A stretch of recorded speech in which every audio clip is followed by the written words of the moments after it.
解會有小人呢樣嘢呢？性格、待人接物、處事嘅問題，會導致有小人產生咯。第二類呢，土命人同埋容易招惹是非，長期犯小人呢，真係冇乜可能噶啦，反而可以變成你嘅貴人。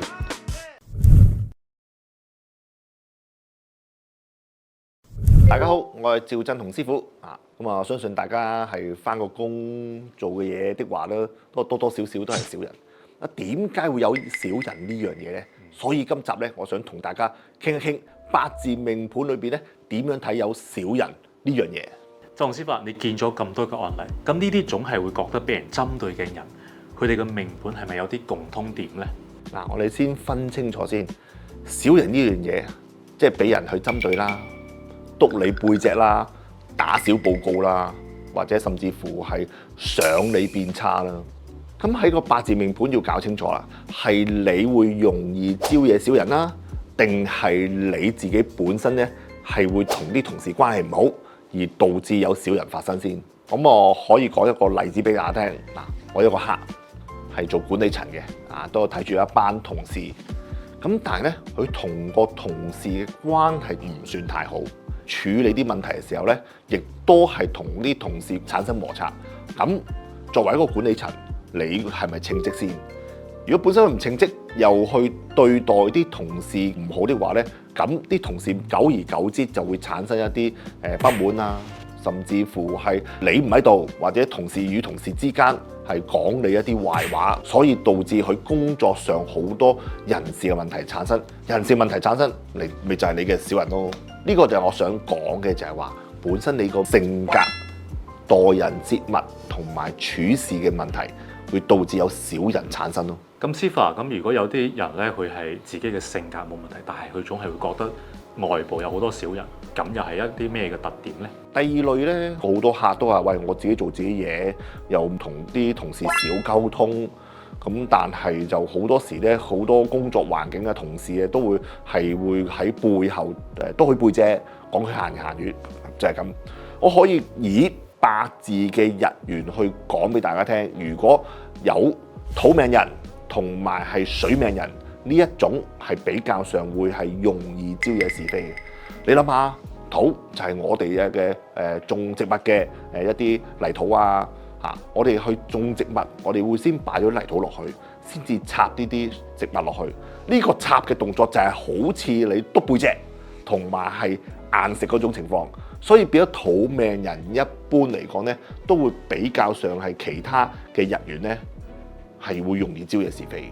好啦，第二個水命人，水命人係點解啊？水命人咧就係一種喺流動性嘅，又會潑出去好散嘅一種五行。係因為佢咁散嚇，所以變得咧佢會好容易俾人去用同埋取代，又或者好容易去吸收，就會有種好容易俾人欺負嗰種感覺。咁啊，自然咧就好容易呢啲水命嘅同事就會被一啲唔好嘅同事咧就去篤背脊，成為一個小人去害佢咯。咁師傅啊，咁如果有啲人咧佢嘅工作不順利，或者講佢份工都做唔長久。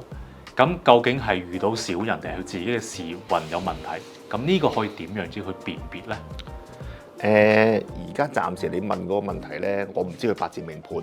我相信咧，佢個命盤如果係招惹小人咧，最多都係做得唔開心嘅啫，就唔會話導致佢真係經常轉工。好大機會咧，佢個工作係並不適合佢個命盤嘅五行。即使佢個工作係需要係金嘅五行，但係佢做咗水嘅五行，咁咪格格不入咯。格格不入，佢係做得唔長久嘅，佢係容易轉工嘅。另一樣嘢就係話，佢個性格上係唔中意做穩定嘅工作嘅，中意做下又變化，或者做下又覺得好悶，初時可能做得好有興趣，之後又覺得好悶，咁啊自己走咗去。所以咧，呢一類嘅人咧，啲話會經常轉工咧，就真係要睇睇個命盤啦。咁啊睇咗命盤先至知道係屬於邊一種而導致佢經常轉工。大家唔知自己五行嘅，可以添加我嘅助理 WhatsApp 去問一問我個助理，你自己本身個命盤係咩咩唔肯。咁師傅啊，咁其實犯小人咧，會唔會有啲時間規律咧？比如話，其實有啲人會覺得係長期都會犯小人嘅，而有啲人咧會覺得，好似係集中某段時間會特別多小人，咁係點解咧？首先，我認為咧，長期犯小人咧，真係冇乜可能㗎啦。咁一般如果大家會覺得自己成日有人俾人針對啊，自己會成日都俾人會講是講非啦，咁會唔會你自己嘅錯覺或者自己係真係太過負面呢？咁你呢啲都要自己自我檢討下先。可能大家都冇乜針對你嘅情況之下咧，你自己覺得係有嘢咧，唔好太敏感，唔好太敏感嚇。而有小人嘅情況之下咧，一般大多數就係犯太歲嘅時間嚇。咩犯太歲？我哋成日每一年咧又話沖太歲啊、害太歲啊嗰啲，就係你犯太歲嗰啲年份先至會容易招惹是非嘅。咁啊，其他啲時間你冇沖冇刑，咁啊大致上都唔會有啲問題啦。講到呢度咧，我同大家分享一個例子啊。個客咧本身咧自己都係一個寫字樓咧做一個文員仔嘅啫。其實咧，佢都係本身默默耕耘，就自己抬頭做自己嘅嘢嘅。咁但係因為自己唔喜歡説話，唔喜歡講嘢，但係是非咧就會好容易招嘢啦。咁呢個正正頭先我同大家講，係一個土命人或者係水命人，係會比較上容易招惹是非嘅一種其中一個人緣啊。所以呢個客咧，久而久之咧做得唔開心，就過嚟揾我算命睇八字。咁啊，因為時話唔中意同人溝通，咪即係冇桃花咯。只要佢喺個台頭擺啲桃花物品嘅風水擺設，咁佢個人際關係人緣，佢之間已經和諧咗啊！呢啲係喺一個風水嘅擺件上咧，會令到佢會行開行埋斟水搭 lift 見到個同事嘅時候咧，打聲招呼，咁個隔膜咧就打開咗。其實啲好多事情咧就好簡單。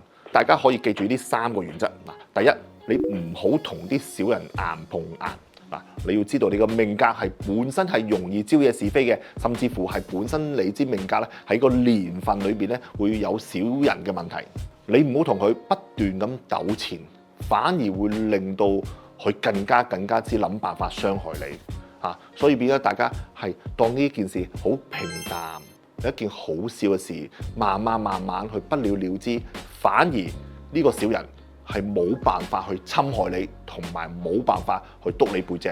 久而久之，佢都冇意思，佢都唔會再搞你。第二，我建議大家主動化小人，好過被動防小人。你可以用呢個方法，例如風水擺設、五行嘅顏色、桃花嘅方位，又或者特定嘅行為。去化解呢一種能量，呢種咩能量啊？小人嘅負能量，令到你一睇工作嘅煩擾嗰種負能量，只要係一啲好嘅方位同埋好嘅行為，小人都會容易不了了之噶。第三，你要分清楚小人定係貴人。嗱，有啲人表面上對你唔好，但其實咧佢係嚟提醒你做某啲嘢嘅啫。如果你識得分，境隨心轉。呢個人反而可以變成你嘅貴人。最後我想同大家講一句：小人唔係嚟害你嘅，而係嚟提醒你嘅。提醒你嘅命格入邊裏邊咧，有啲嘢係需要調整。當然你係識得呢種嘅能量去相處的話咧，小人好自然咧會遠離咗嘅，甚至乎變成你嘅成長嘅階梯。呢種就係歷練。今日分享就嚟到呢度啦。如果你都覺得自己成日都會犯小人，想知道自己嘅命格係啲乜嘢，可以添加我嘅助理嘅 WhatsApp 嚟揾我睇睇。我係趙振龍師傅，我哋下一集見啦，拜拜。